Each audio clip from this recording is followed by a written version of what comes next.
is the greatest country in the world. I know I fought for it.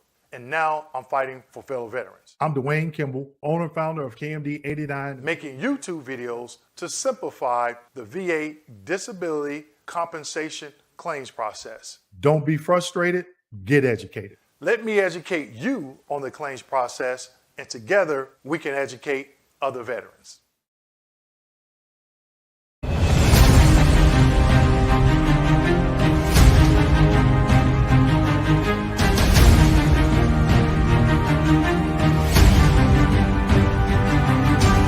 Like, subscribe, hit that notification button. Don't forget to share this video with your fellow veterans.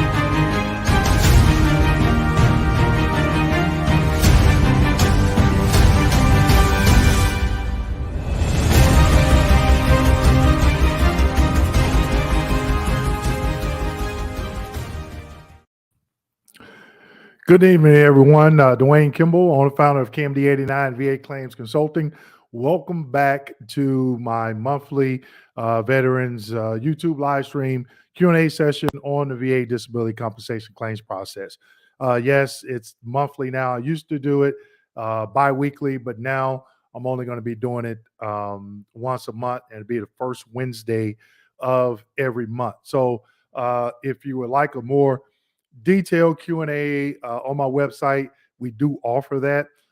Some YouTubers that follow, some of my subscribers that do follow me on YouTube, they've actually signed up for this. Had a couple last month, didn't get the attendance that I expected. So if this is something you want a more detailed one-on-one, where you're going one-on-one with me, I do it by Zoom, where I can answer your questions, just your questions, no one else is in the Zoom meeting except you and I.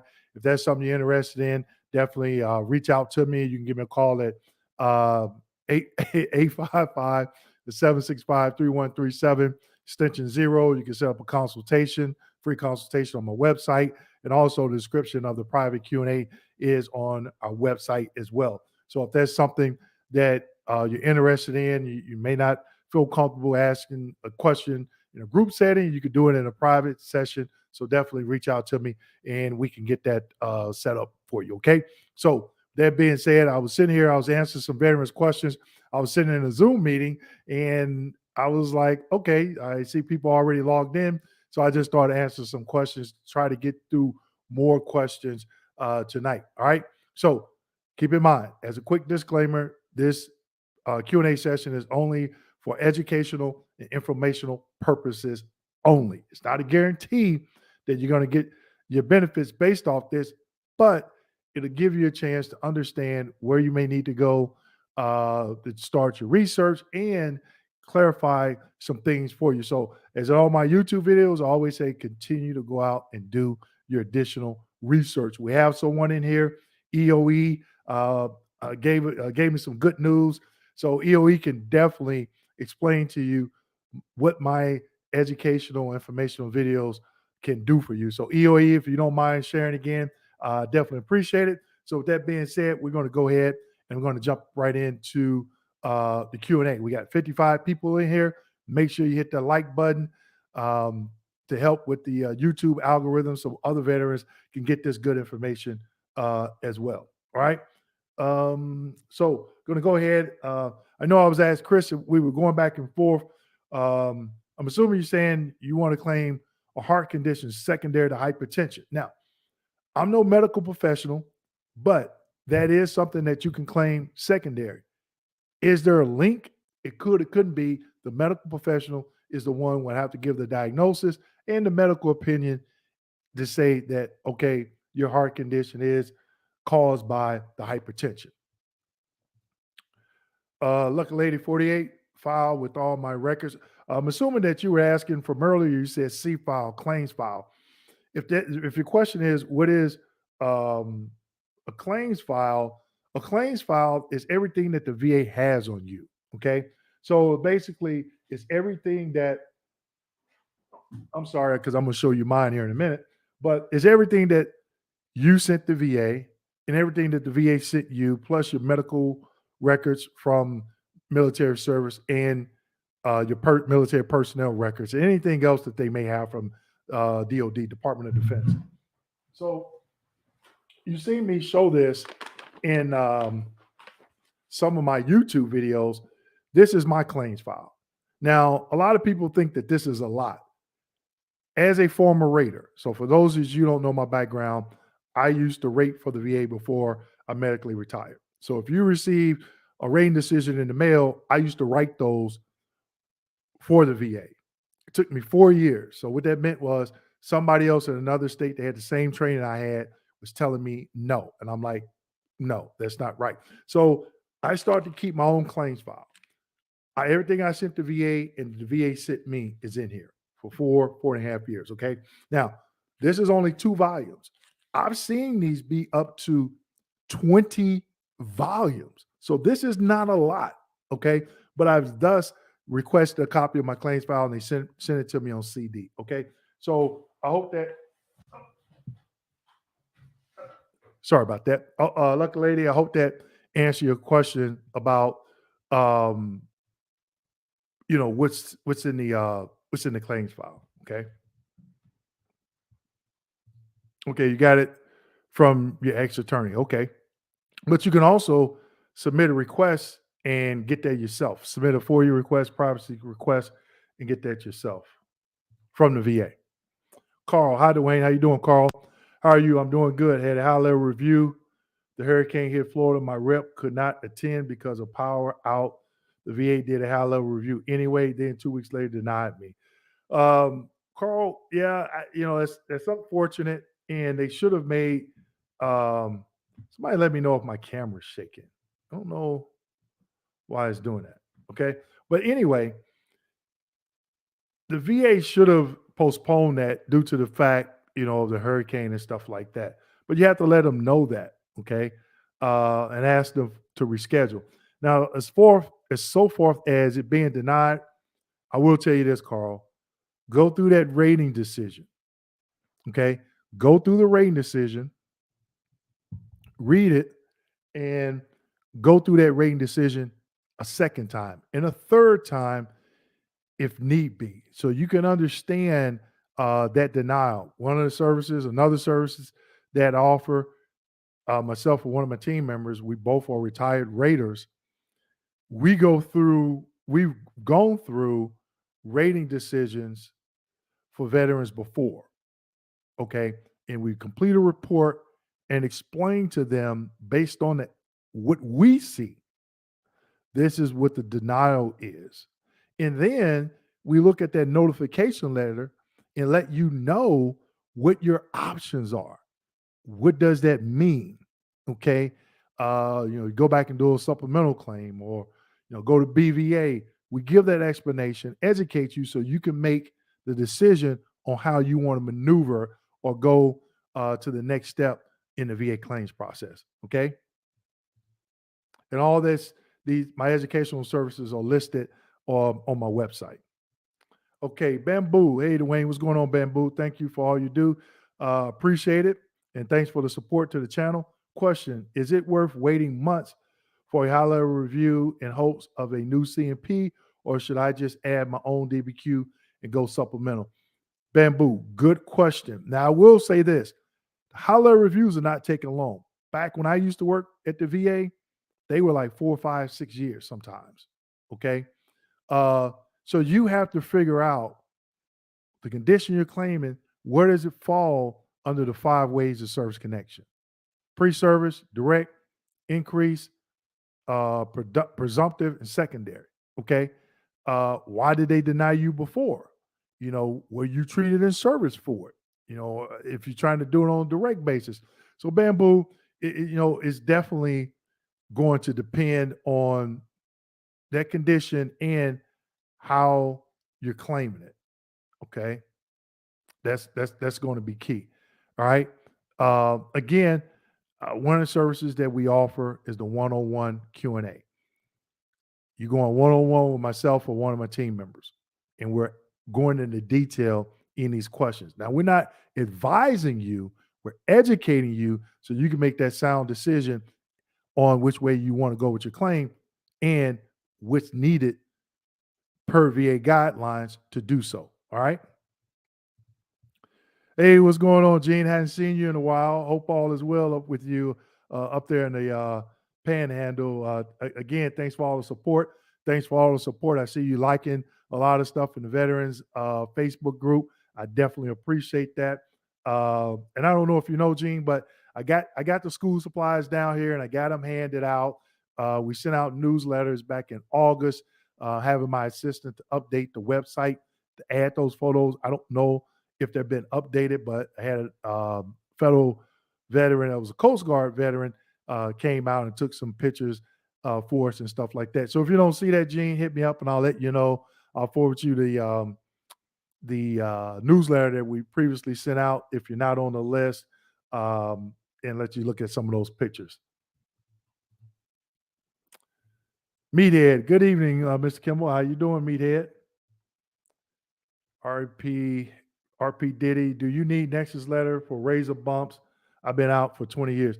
Well, not only do you need one, the question is, do you have a copy of your claims folder? Because who's ever doing that Nexus and or DBQ, they're going to need to review your claims folder, mainly your service treatment records. Okay. Now, a lot of people go and get Nexus statements, and I'm asking them, where's the DBQ? Because in this case, they're going to have to know, not, even though the Nexus statement will have the diagnosis, but on the DBQ, to ask for the measurements of the skin area, of the affected area, and the entire body. So there's additional questions that's not in the Nexus. So yeah, but again, where's the link in service? Because for direct service connection, we all know we need three. You have to meet three criteria: current diagnosis, a link, meaning treatment, diagnosis, injury, complaint, or disease in service, and then the Nexus.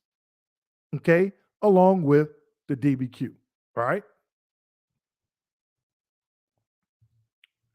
EOE, a outstanding educational. Keep watching, even with 100%. All veterans don't give up. Thank you, KMD. Hey, I definitely appreciate that, EOE.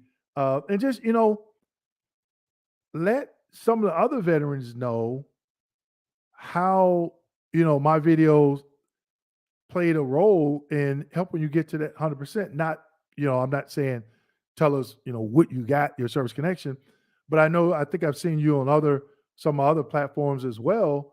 And, how did it help you? And I agree. Don't give up. You stayed in it, you stayed in the fight. But I would say this, EOE, you got their rating decision. Did they get the effective date correct? We have a lot of clients that they'll get to a certain level they think they should be at, some of them 100%, and they'll never show us the rating decision. And I'm like, look, this is a service you paid for. That's included. We want to make sure that effective date is right. And then when we had a couple of clients that when they uploaded like a month later, we were like, hey, they got your effective date wrong. And they were like, what do you mean? Like, they were supposed to go back, I think one instance, like 8 months. They said, well, they gave me all this money. Well, they're supposed to give you a little bit more because the effective date is wrong. So we educated them on the CUE, all that stuff, and they went back and got it. So EOE, make sure that effective date is right. I see so many veterans, they get the 100%. Sometimes they get a large retro and they be like, oh, I'm good. And that happened to me. They went back 2 months and they were supposed to go back 2 years. And that was the difference between $2,000 retro and $38,000. Okay, so definitely check that effective date. All right, Chris B is a VA form 21-0781. And for those of you that don't know what that is, that's a PTSD stressor form. Okay, for you to fill out, give details about the PTSD stressor. If an examiner states that the original diagnosis has progressed in the PTSD. So if you're already service connected, Chris, you don't have to fill out that 0781 anymore because they've already service connected you for PTSD. They have so the service connection is already there. So it's just a matter of an increase. So under diagnostic code 9411 for PTSD, which is under the general rating criteria for all mental health diagnosis. If you're at 50%, when you look up that diagnostic code for the 70%, do you meet that criteria? It's a simple increase. You don't have to fill that out again if you're already service connected. What's going on, Benny? Benny says, "Go Army." Hey, Benny, how you doing? Or you, let us know if you're still over in if you're still across the pond. All right, Benny says, "Go Navy." I'm just teasing you, sir. Oh, I'm sorry, Benny. Thanks for the donation, Benny, and thanks for all the support. On the live streams I do. Definitely appreciate it. Monica, what if VA messed up a veteran combined rating? What should be done? Well, um, you can ask them to request audit, saying, "Hey, your overall evaluation is done.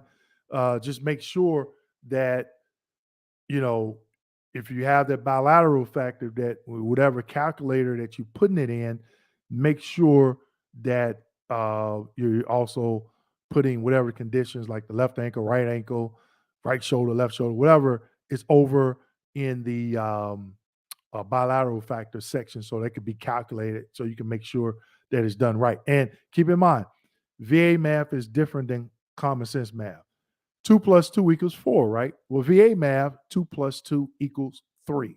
So if you're at 90%, it doesn't mean that, oh, all I need is another 10%.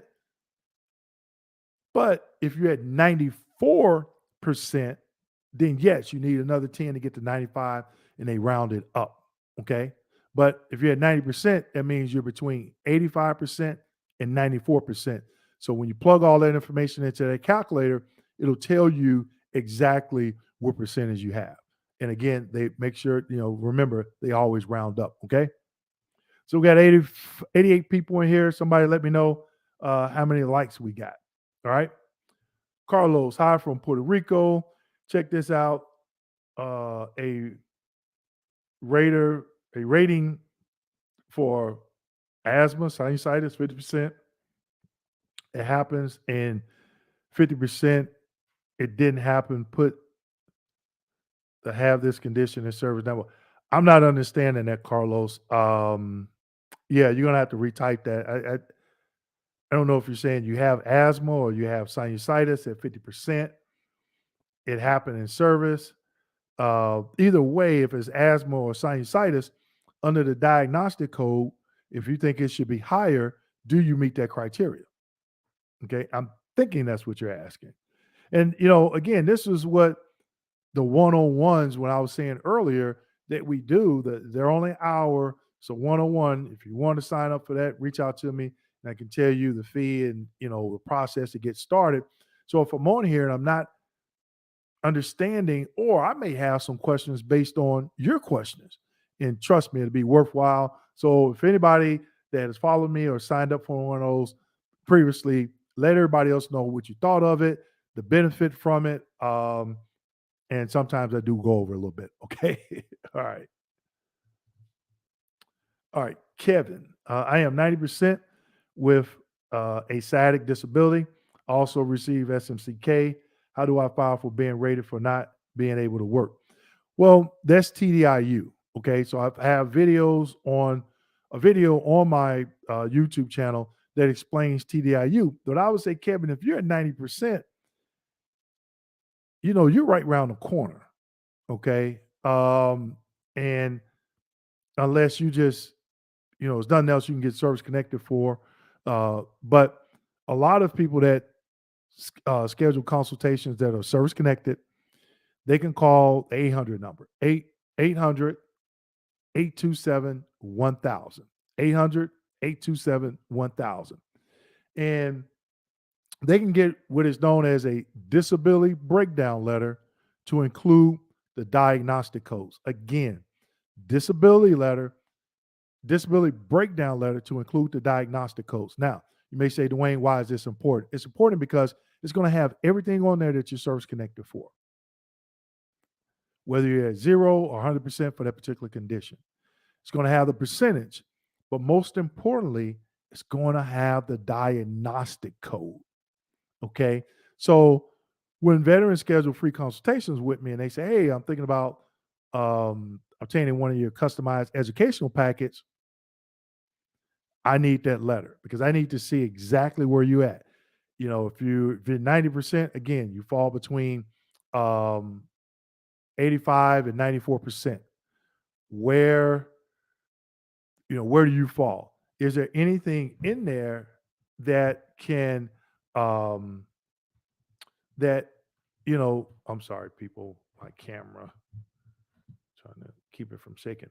But that can tell us, okay, where you're at between 85 and 94%. You may have something in there. Or I've seen veterans be service connected for the right shoulder at 0 and be service connected for the migraines at 0 and be at 91%. Claim an increase in both of them. That gets them over to 95. They don't have to go the IU route. Okay. Hello from the DMV, DC, Maryland, and Virginia. Okay, DMV. All right. How you doing, Mr. Hicks? Meathead. We will be receiving a 8.7 increase rate. And I did a video on that. How they calculated from last year's um third quarter to this year's third quarter. And also in the video, President Biden has to sign off on it. I haven't seen anything that has signed off on it. Okay. Um, Hopefully he does. I haven't seen anything, but normally when they say that, it normally happens. Will your college kids' monthly stipend go up as well? If you are 100%, basically, will they get the 8% as well? Good question, Mehead, but that's a benefit outside of the VA. Okay. The monthly stipend, that I don't know. I would think across the board, it's like saying, will the military get an 8.7 increase, in their pay? But since it's being VA, that's a good question. I don't know, Meathead. Good question. Huh. I'm gonna have to do some research on that. I would think they would get an increase. Now, if it's going to be the 8.7, like Social Security and compensation, that I don't know. Okay. Is it 95? Should be, yes. So if you're 95%, they round it up to 100. Yes, I have it. Okay. I was saying DBQ is in that file. Okay. So what did you see from that DBQ, lucky lady? The CMP exam, did the doctor lie? I know I had a couple of doctors that flat out lied on my CMP exam, that DBQ. VA doctor gave notice that high blood pressure caused heart condition. Okay. So if that's the case, you can file a claim, but keep in mind there's another doctor that you may see. You have to see the CMP third party contractor, and that doctor may say no. But you got that evidence from that one doctor, but you're not going to see that same doctor. Now, if that doctor did a DBQ and nexus statement at the VA for you, then that should suffice and they could go ahead and rate. But what we've been seeing, especially with some of our clients, is even when veterans submit their own DBQ and or nexus statement from the private doctor, some VA employees are refusing to use it and still schedule a CMP exam. And veterans don't know that, hey, they have a choice. One of the choices I made was to not go to my CMP exam. Now, I'm not telling you not to go. I didn't go because of this reason. And I want everybody to hear me because people say, oh, I went because you didn't go. Well, understand why I said I didn't go. They missed that part. The reason why I didn't go, I filed a claim for increase for 2 service-connected conditions. Whereas at the time, I was still working at the VA as a rater. So I know what makes a DBQ sufficient, okay? Because I rated cases where I had to, use the DBQ. So I know when they're sufficient. So before I submitted to the VA, I made sure it was sufficient. So I get a call, hey, we want you to come in for an exam. No, I'm not doing that. There's a VA regulation that states when you have evidence to rate the claim, you must use it to rate it if it's sufficient for rating purposes. I knew mine was sufficient because, like I said, I was a rating specialist at the time. So that's why I refused my exam. People tell me, oh, you were wrong in that.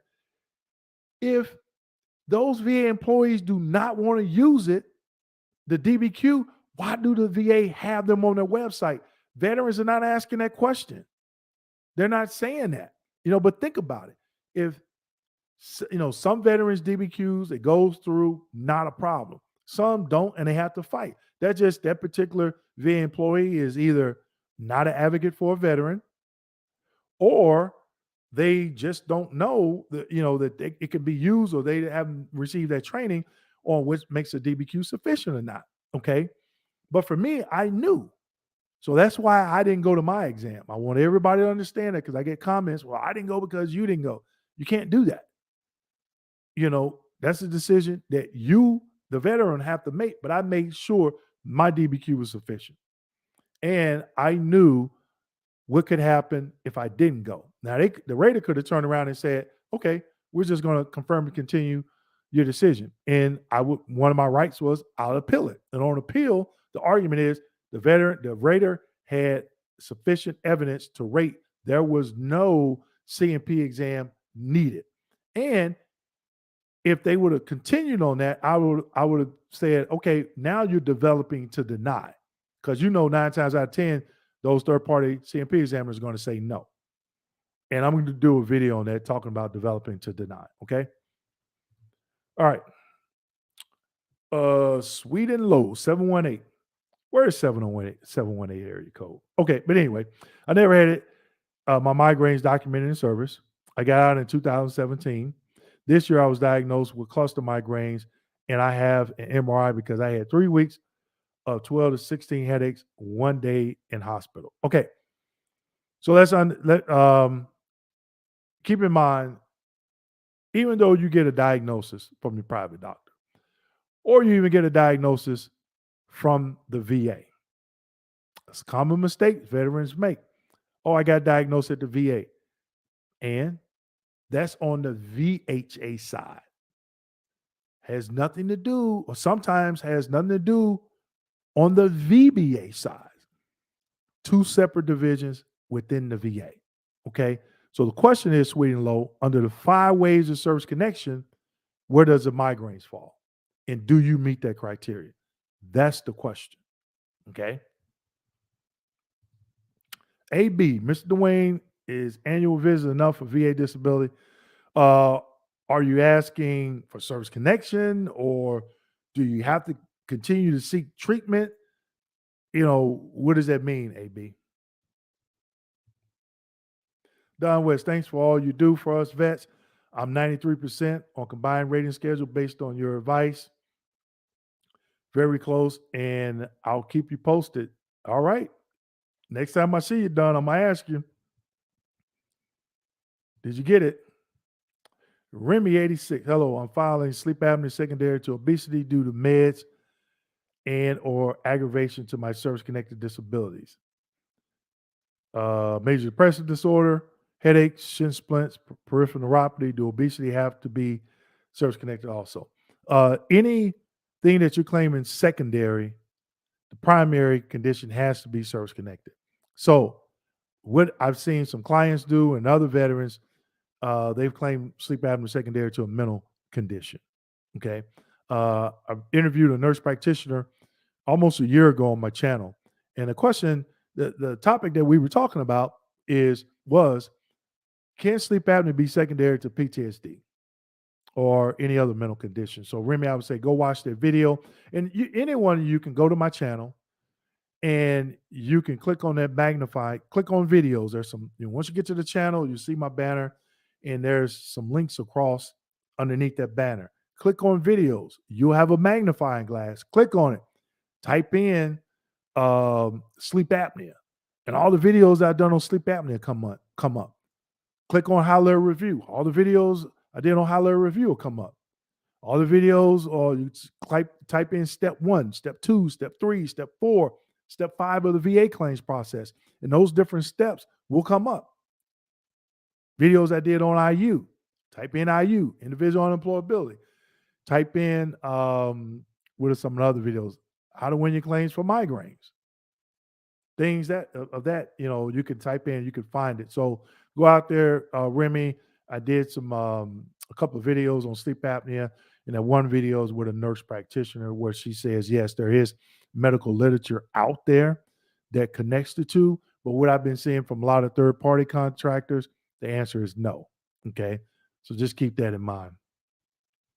Monica, is it normal for the VA, for a VA denied a claim without sending for a CMP exam?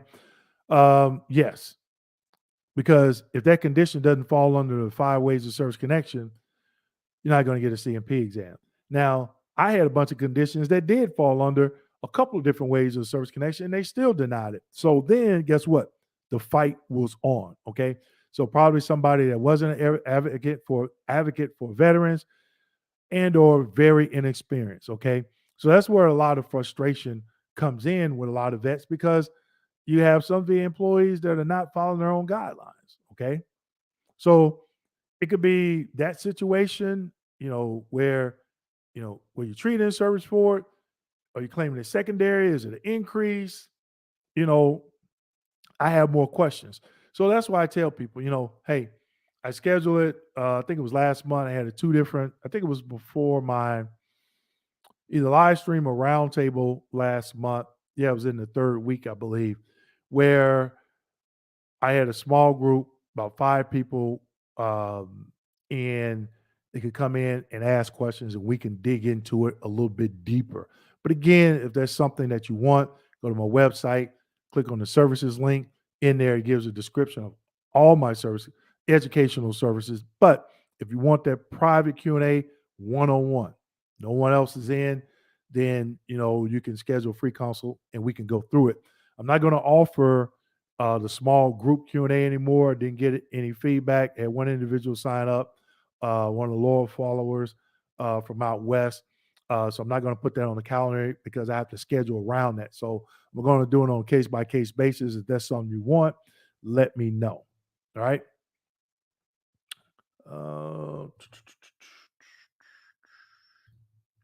Put my information down there at the bottom along with the website. For those of you who don't know it. Oh, I lost my place. Okay, there we go. Wilfredo, any news about the Supreme ways about exceptions to vets disability deadlines? No. Don't have any information on that, Wilfredo. Facebook user, welcome from Facebook. How hard is it to go from 60 to 100? It just depends. I don't think anybody, can answer that outright because my question is, what are you service connected for 60%? Do you have a copy of your claims folder? In there, have you reviewed your service treatment records? Is there anything in there that you haven't claimed?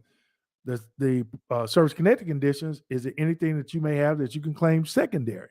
Okay, so there's more questions, but if the answer is yes, yes, yes, yes, yes, and yes, then their success rate of getting an increase and possibly to 100%, it goes up. Okay, but I can't say that because I'm not looking at any information.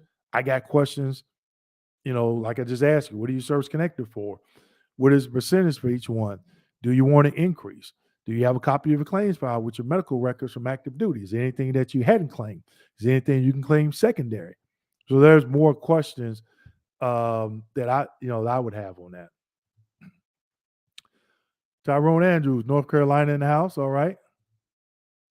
Chris, camera quality checks good. I appreciate it. For some reason, I'm looking at it and it was shaking. So I didn't know if I had it pressed up against the wall or something, but I definitely appreciate that feedback, Chris. Rakim, hey, Dwayne, how long should I wait before contacting the White House number to help get my claim completed? I submitted my FDC beginning of September and completed exams a few weeks later. No progress since. Okay, Rakim, a couple of things. I did a video about a White House hotline complaint that I did. You got to be careful of the complaint. Now you can call the VA. I'm not saying don't call them, but they're going to send your complaint to the VA. And then VA is going to come back and say claims are worked in the order that they received. Now, if you did a claim early September and you hadn't received anything, it hasn't been a long time. And here's why. Years ago, when I did my first claim, did it in June 09. I didn't get a CMP exam until March 2010. The average wait time was a year. So vets, let me tell you, if you had to wait 2 or 3 months from the time you submitted the claim, the CMP exam, and getting a rating decision, that is not a long time. Okay. Years ago, veterans were waiting a year and a half, 2 years. Okay. And still, it was, they got a rating decision and it was still wrong. Okay. So if it's been, since September, talking about maybe a couple of months, that's not a long time, Rakim. But again, if you want to do that White House complaint, go ahead. But go to my YouTube channel and check out that video. And I talk about how I went through that process, what information I gave him, what information I didn't give him, and the reason why. Okay. And I just did one um maybe a couple of weeks ago. And I need to a White House complaint, and I need to check on it. But I got a call like a day and a half later, and was on the phone with the person like 15 minutes to get clarification.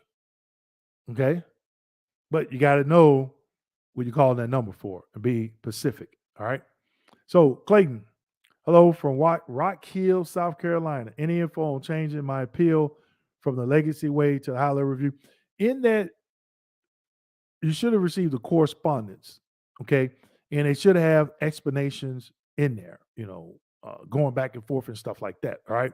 Now, one thing that I tell veterans, and a lot of times veterans say, "Oh, I read it," and I'm like, "Okay, go to this, the rating decision, look in the narrative section, and read me this particular paragraph." And when they read it, they'll say, "Oh man, I don't remember reading that," because you probably only read it once. So, Clayton, make sure you go back and look at all the documentation that they sent you, because it should have something in there about that. All right. Marty McFly submitted tinnitus 526EZ. Later called me 12 hours later, discussed MOS and duty stations. Rater said he will request a CMP. I asked if he wanted my 4138. He said not needed. Your opinion, please. Well, you can claim tinnitus due to your MOS without showing any treatment in service. Okay. But where a lot of veterans fall is they don't know how to reasonably articulate their exposure to acoustic trauma. So, Marty, where can you find that information? You go to my YouTube channel, and I did a video on how do you win your claim for tinnitus, and I explain acoustic trauma. I give some examples of being exposed to acoustic trauma. So watch that video and then think about your situation in the military and your exposure to acoustic trauma since the military. Okay. And I talk about my CMP exam and how the doctor tried to trip me up. The audiologist tried to trip me up as well. Joanne Ortiz, thank you for all the support. Thank you for all the support. I think you follow me on LinkedIn too, if I'm not mistaken, Joanne. But anyway, thank you for the support. Hello, Dwayne. I had submitted a claim for right knee condition that was prior to service, but it was made worse during service. And for those of you who don't know, this type of claim is a pre-service aggravation. Okay. Service treatment, excuse me, Joanne. Service treatment records show STRs, stand for service treatment records, show sick call for this, but I was still denied because of no. Hold on. Let's see. You got something else here, Joanne. No treatment after service. Should I have been approved with the evidence of my service treatment record for my right knee? They did me the same way, Joanne. I had moderate flat feet. It was on my entrance exam. I went on sick call a couple of times in service and complained about our foot pain. They denied me without a CMP exam, saying that they didn't see it in my records. Believe that or not, right? Just because you were treated in service doesn't mean that's automatic. So, Joanne, I would say this. If you have a copy of that CMP exam, that means that doctor gave you a negative medical opinion. What was their rationale for giving you the negative opinion? I'm assuming no treatment after service. That doesn't mean anything. Invest, think about this. If I had to go do, and I said this in one of my CMP exams, The doctor said, "Oh, well, you only seen her, 1 or 2 times." I was like, "Doc, I was in combat arms unit. I was in field artillery." Service members do not go to sick call every single time something hurts. They just don't do it. Sometimes their section chief may not allow them to go on sick call. Maybe it's the platoon sergeant. Maybe it's the first sergeant. Okay. And then after a while, the vet just like, you know what, I'm just going to suck it up. You might be in one of those type of high speed units. But then when you get out, it poses a problem. So one thing that I tell when I get asked this question, especially by service members, I give them that scenario I just gave you all. So if I had to do it over again, every time something hurt, I'm going to sick call. If I had to do it over again. But to answer your question, Joanne, just because you had it before service and you went while you was in, it's not automatic. It happened to me. I just had to stay in the fight.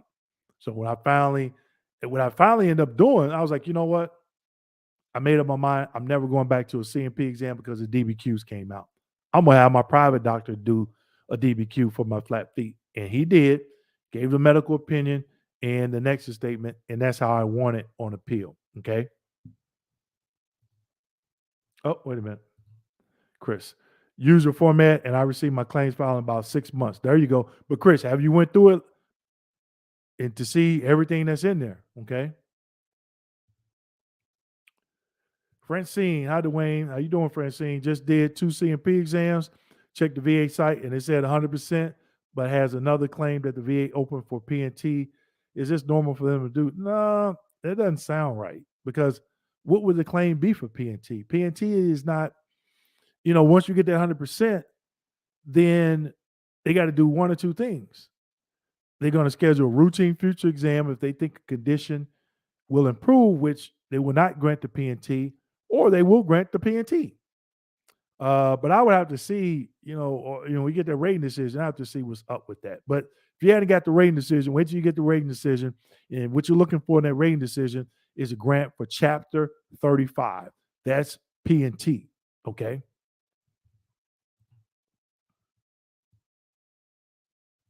Okay, LG, greetings, Frat. What's going on? Go mob. All right, there you go. Wait a minute. Yeah, there you go. I don't know if you can see it back there. The CMP examiner, Dennis, diagnosed me for TMJ, bruxism, but I didn't know I had it or no other proof. Do you think I'll be denied? Excuse me. Currently going through the IDES medical retirement. It's hard to say, LG. It is hard to say if you'll get it or not. But oh man, I can't answer that, Frat. I just because I'm not looking at any evidence, and even if I was, you know, if you're going through the ideas, only thing you need is a diagnosis. You don't need the medical opinion. Okay. Um, so if you get those CMP exams, do they have a diagnosis? What are the residuals? Because then the residuals are going to dictate if you do the dictate the percentage. And also LG, I was the Southwest Regional Veterans Director for the Southwest region, which I'm in, even though I live in Tampa, Florida. My grad chapter is in Kansas City, Missouri, Alpha Delta Sigma. He attended one of my presentations for a local nonprofit I do every month here in Tampa, and he asked me to do presentations for the whole international fraternity. So haven't received anything else. It's supposed to be, I think, on the 17th and 19th of this month. So definitely be on the lookout for that as well. All right. RP did it. Thank you. Not a problem. Okay, Miss Gray. Hello, Dwayne. Hello, Miss Gray. Thanks for your time. Not a problem. It's my pleasure. Can you explain special monthly compensation, Miss Gray, for a 0% Service Connect disability rating, or is a 10% or more rating required to apply? Hey, good question, Miss Gray. And I'm going to do a little bit more. I'm going to do another video on SMCs explaining how you can identify that in the rating. So let's just go over SMCK, which is loss of use of a creative organ. For a male, it's erectile dysfunction. The diagnostic code is 7522. Go to rating scales, you're going to see a 0. Right beside that 0, you're going to see a little 1. That lets the rater know, hey, you have to grant SMCK. For a female, it's FSADS, female sexual arousal disorder. I don't know the diagnostic code, but it falls under SMCK. All right. So if you get service connected for that, then it's automatically they have to grant you um, the special monthly compensation. And that payout for that you can find on the VA's website on the SMC compensation rate table. Not the compensation rate table, but the special monthly compensation rate table. And I think it's $130, $140 a month on top of whatever percentage you get. Now, do some diagnostic codes have that one next to the 10%? Yes. If that's the case, then the VA rater has to grant the SMC. Okay. That's just an example for SMCK. I'm sorry. SMCS, different criteria. SMCL, different criteria, so forth and so forth. So somebody let me know. We have 134 people watching. Let me know how many likes. And also, I want to ask this question. You know, how many vets, what do you think about doing a private Q&A session? Is that something that you would be interested in? Going one-on-one with me, to answer questions about the claims process, what you're trying to do with your claim, not a how-to, but how the VA claims process can impact some of the do's and don'ts, things that you can do per the VA regulations. So myself and my staff, we offer those. Let me know what you think about that. I would like to know, you know. Lucky Lady does another CMP exam with IMO require another DBQ, does another CMP exam with. So if you just have okay, so Lucky Lady, let me give you this example. Let's just say you're claiming migraines as a direct service connection, and you just complete an IMO. Now, one thing that could happen, I'll give you some examples based on this. One thing that could happen, the rater could say, okay, yep, I'm going to grant that benefit, but I'm going to grant that benefit at zero because I don't have all the information I need to grant the 10, 30, or 50. Now, maybe 5, 10 years ago, that would happen. I haven't seen it happen lately.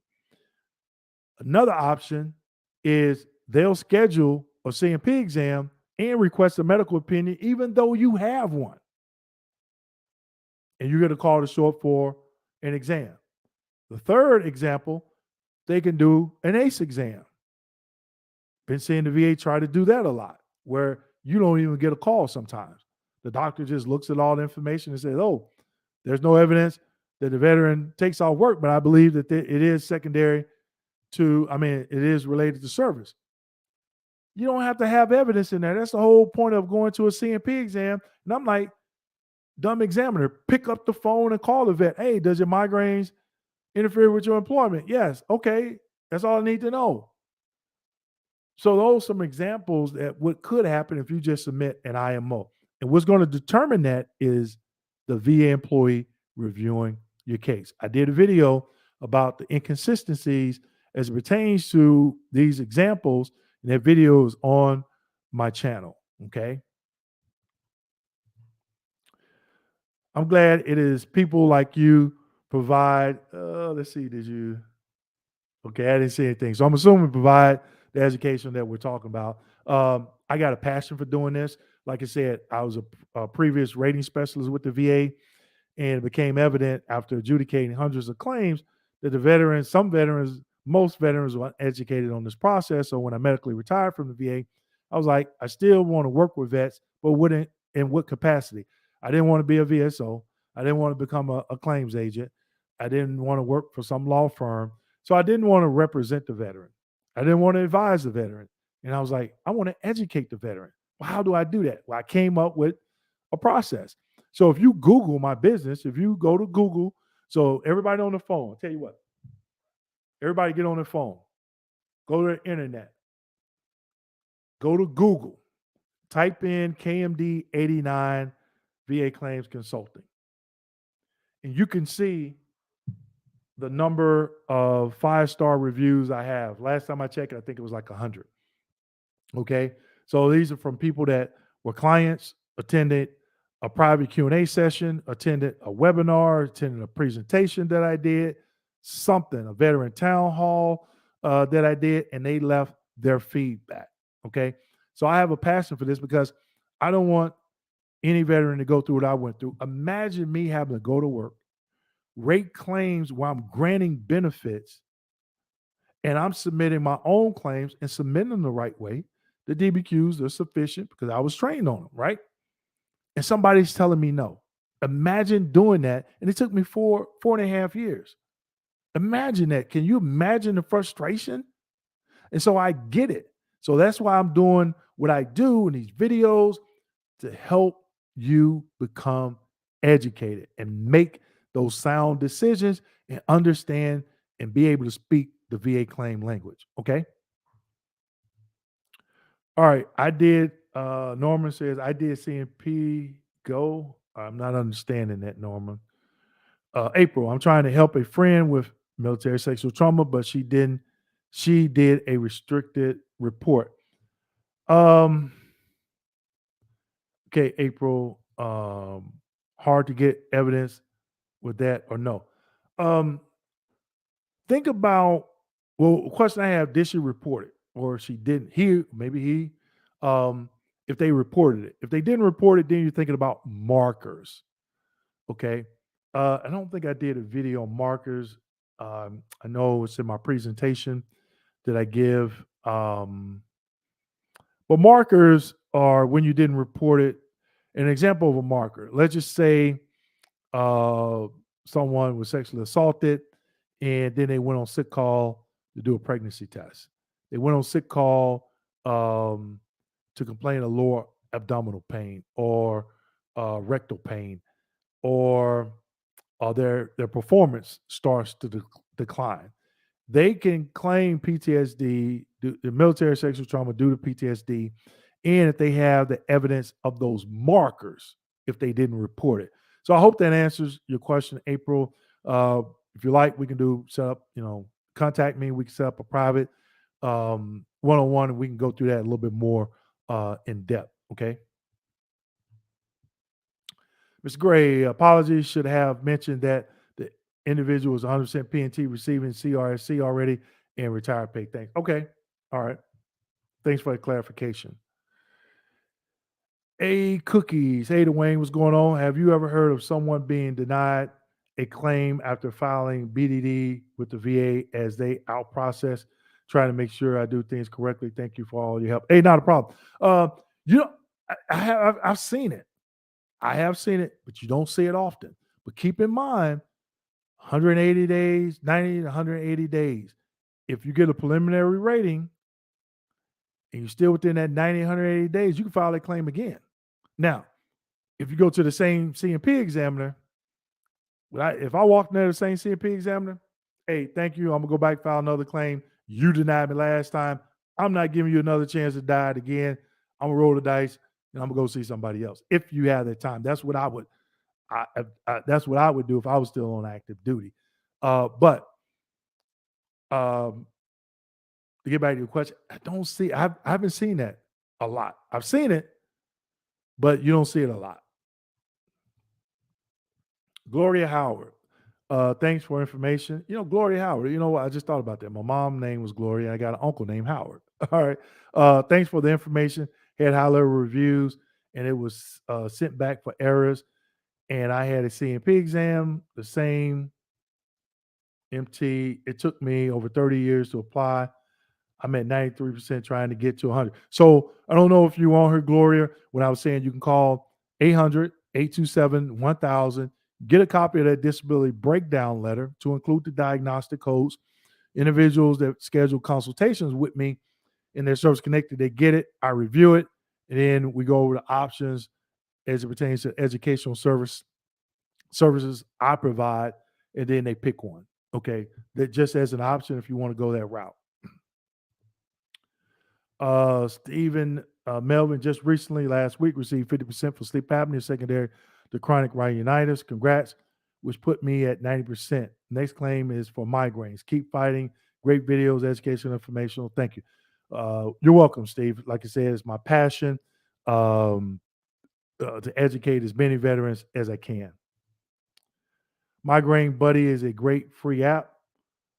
Oh, April. Oh, Migraine Buddy is a great free app. Is that? Oh man, I didn't know that. So everybody get your phones out. I got mine out. April just educated us on something. So I'm gonna type in my grain and try to find this buddy app. Oh, Migraine Buddy. There it is. Okay, so I don't know if everybody can see my phone. Probably not because it's you can't see the icon. But April says there's a Migraine Buddy is a great free app, and it's an app. So it's a comprehensive headache tracking and coaching app. There you go. There you go. Thanks for that, April. You know what? I'm old school. I probably would have just found a Word calendar doc and put stuff on there. So thank you for sharing that, April. So log, there it is, migraine log for your headaches. There it is. Now, April, is there a way to print that log out? So if somebody wanted to submit that with their claim, okay, let us know that. So thanks, April, um, for sharing that. Okay. Now I'm going through. We got about 4 minutes left, and I'm trying to go through. Um, I asked a question earlier. Let me know what you would think about the private Q&A. Just trying to see if someone.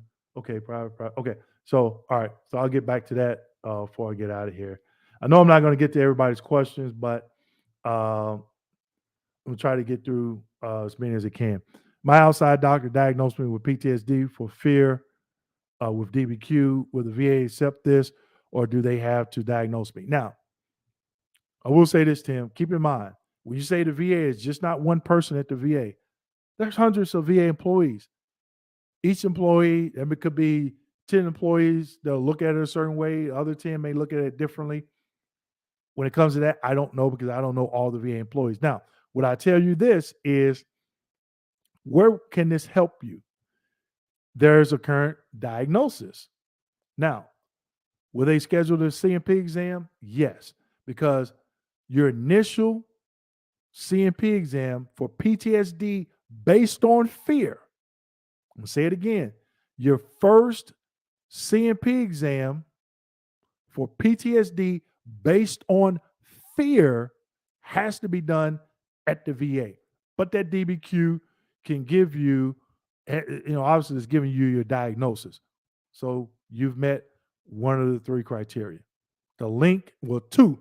The link is your fear. I'm assuming you served in Iraq, Afghanistan, Saudi, Kuwait, somewhere in Southwest Asia. So now when you go to that CMP exam, you only need one other criteria, which is the nexus.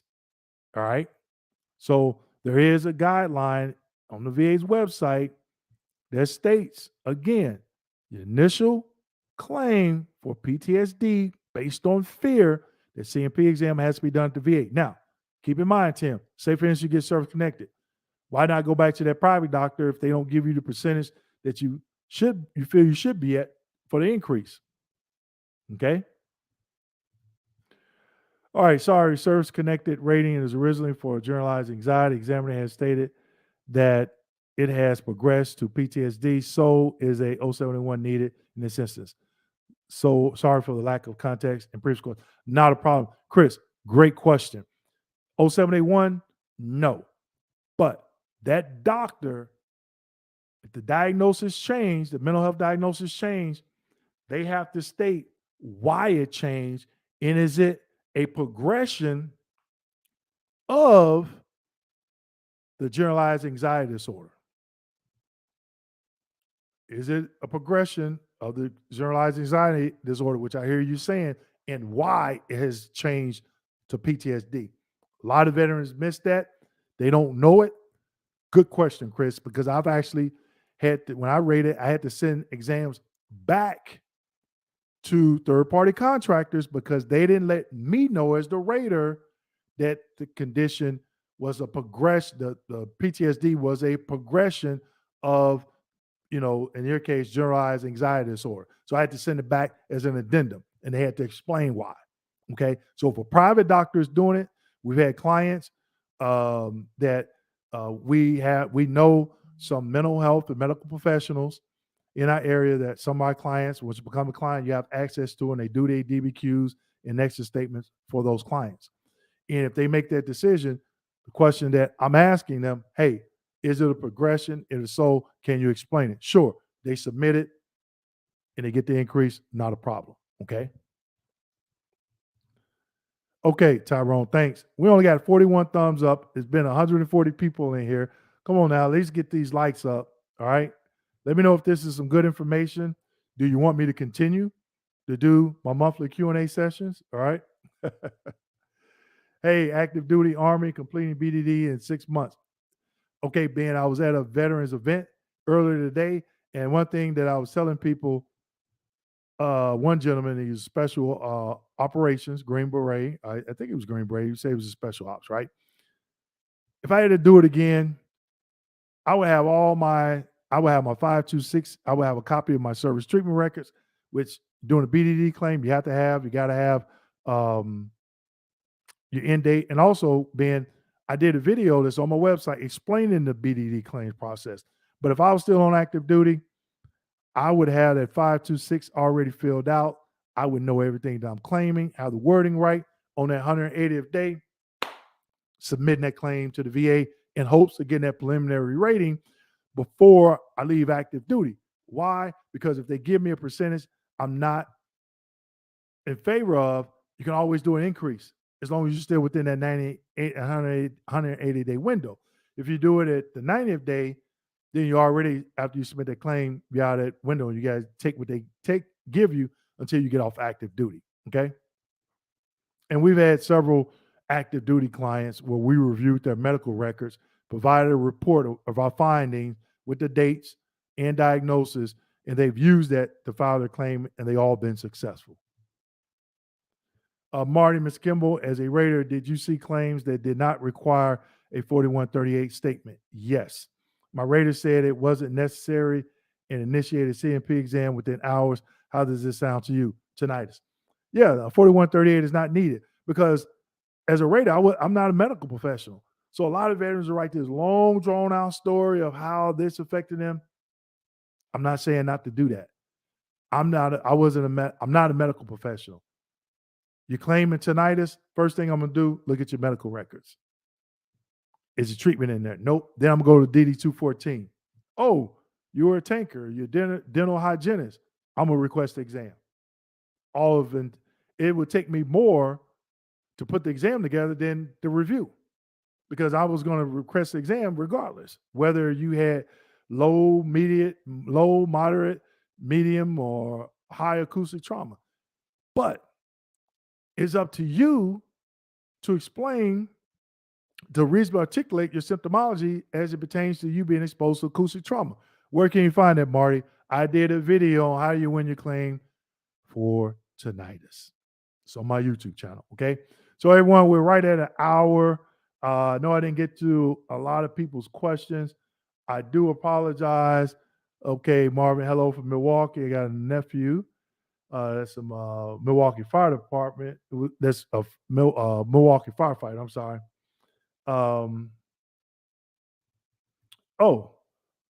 Luis, hello, Dwayne. Need to know how to get help from you or your organization have a convoluted case that requires compensation. Okay, so Luis, you see this ticker going across the bottom, www.kmd89.com, this phone number. Schedule a free 15-minute consultation. We can discuss the services I provide and give me a little bit of background on what you're trying to do so we can determine which educational service that we provide that could probably help you out, okay? So the consultation is not a how-to session, but more so I want to get a little bit more information to see from you to see about your particular situation and which educational service that we provide that I think that will help. Now, a lot of people don't read the description of the educational services on our website. Please read those because I can tell if you did or not. And you're still going to have questions, but at least read it. It's like 2 or 3 sentences for each one. Okay. And then we'll talk a little bit about it more in the consultation. That helps the consultation to go a little bit smoother. Okay. All right. It was something I wanted to see. It's that time. What's going on? Uh, it's that time. I did get your email. I think I did respond to it earlier. Greetings late to the meeting. Okay. So I didn't see you. So I was like, I know you said when you emailed me, you're going to come in. All right. I know I asked a question about what people thought about doing, what they would be interested in the private Q&A, the one-on-one with me. I was just trying to get some of those responses. Michael, thanks for the donation, Michael. I definitely appreciate it.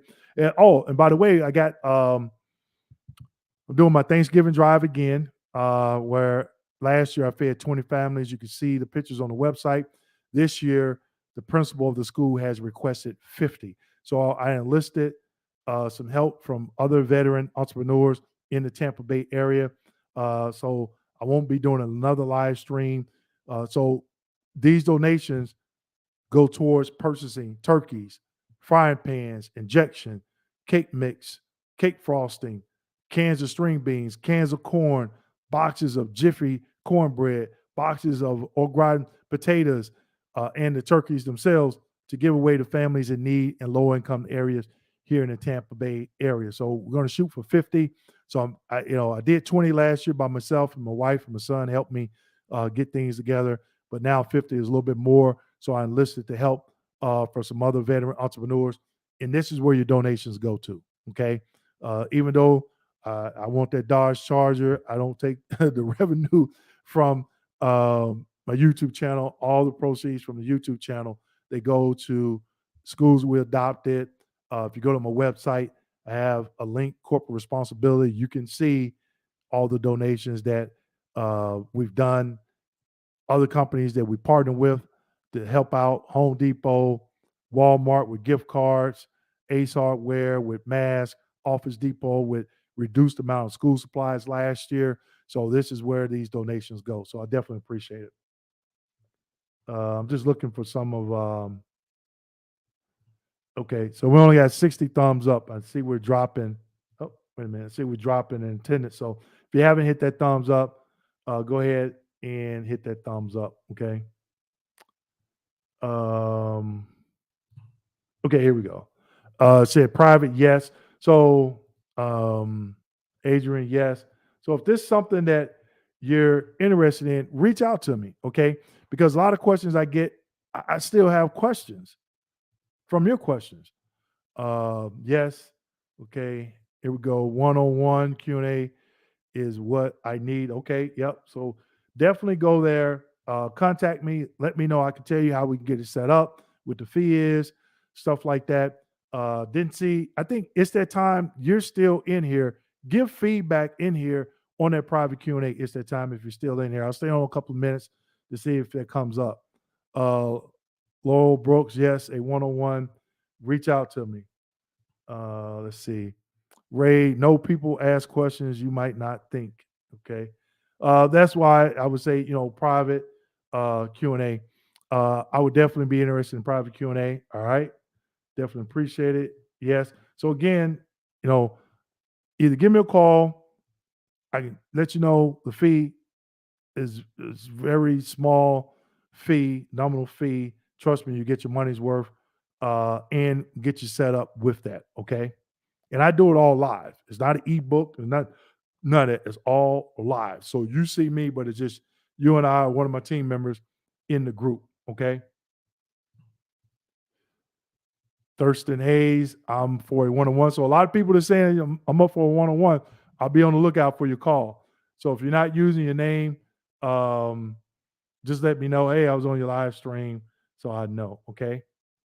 Um, okay. So again, if I didn't get to your questions, I do apologize. I'm almost 10 minutes over. I like to keep these to an hour. if you want a private Q&A, go to my website. Okay, I see 106. Okay, so we're over that. And also, I have other educational services. Go to my website, check them out. We do service treatment records reviews, we do DBQ reviews, we do nexus statement reviews, customized educational packets. A lot of people, a lot of clients that we have, I would say 95% opt into the customized educational packet. Go to my website. It's down here at the bottom, kmd89.com. Click on the services link. Read the services. If it's something you're interested in, schedule a free consultation, and I can explain a little bit more to it. Again, go to Google, type in my business, KMD89 VA Claims Consulting. You can see the reviews, read the reviews. We have some of those on the website. Read the reviews and just see what other people, other veterans are saying about what we do, okay? Tony G, thank you for the donation. I definitely appreciate it. It's that time, yes. Q&A session, sir. All right. Robert, hey, thanks for the super sticker. Definitely appreciate it. Mr. International, if a veteran submits a DBQ and Nexus for an increase for mental health, and it will get the veteran 100%, do the VA wait 90 days to re-examine them to decrease? No. I haven't seen that happen. Not saying that it couldn't. I haven't seen that happen. Yep, thanks for that donation. Okay, I went backwards. Good question. How to go about getting a Nexus letter from a non-VA DBQ doctor. Now, you got a couple of options. What I did was I called around to my doctors. Hey, this is what I needed. Will you do it? Yes. Like I stated earlier, if it's people out there that's looking for a DBQ, increase in mental, and let's just say you're doing migraines secondary to PTSD, migraines secondary to tinnitus, migraines secondary to PTSD or depression, sleep apnea secondary to a mental PTSD.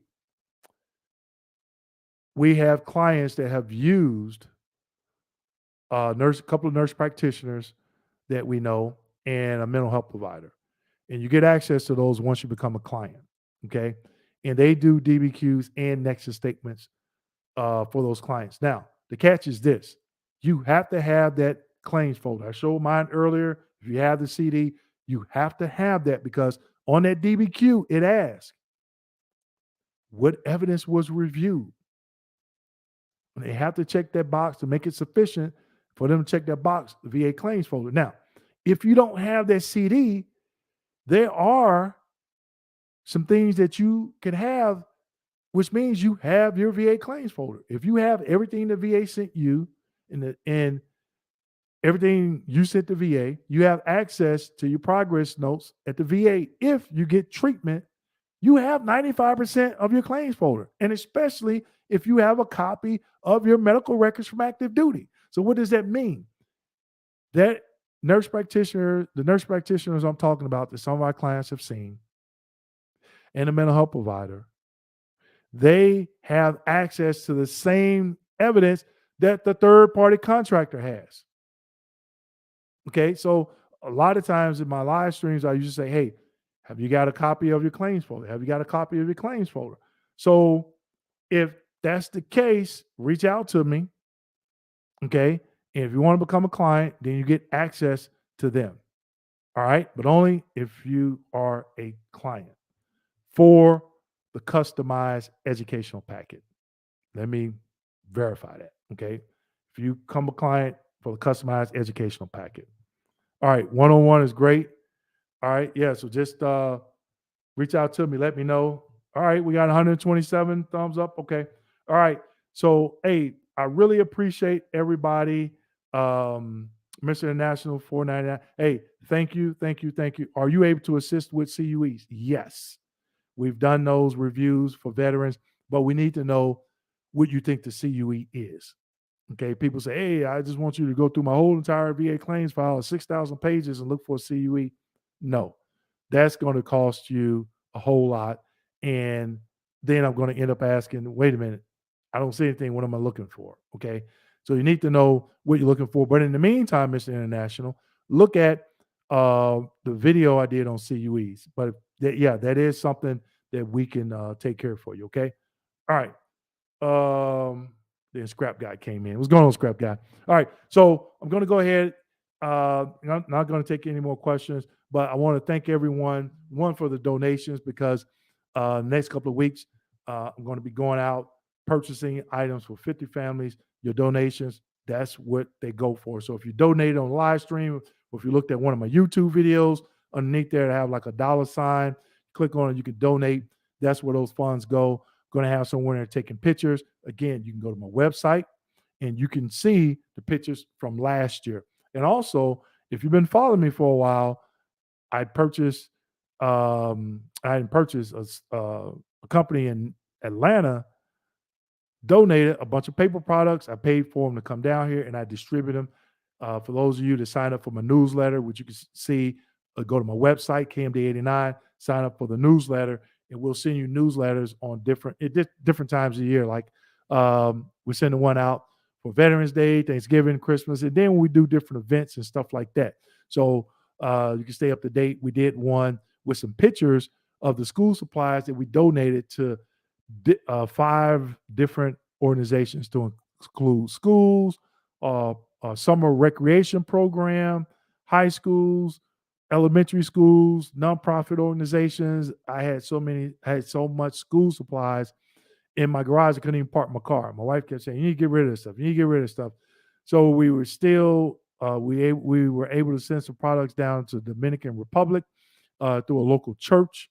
We still have I still have some filler paper I'm trying to get rid of. Okay, so if you're in the Tampa area and you know someone that needs filler paper, one subject notebooks, I got you. Contact me. Uh, 855-765-3137, extension 0. And okay, I didn't know that. Scrap Guy, formerly known as Gun Guy. Okay. All right. Then we got, what is your website? So if you see me on Facebook, you should know my website, but I got it going across the bottom. KMD Kilo Mike Delta KMD89.com. All right. So I definitely appreciate everyone. Again, if you're looking for private one-on-one, reach out to me. If you need a DBQ or nexus statement, want to become a client for an educational packet, reach out to me and we can discuss more. Okay. So, hey, thanks for the donations, and I'll see you next month on the first Wednesday of December at 7 p.m. Eastern Standard Time. Thank you. Take care.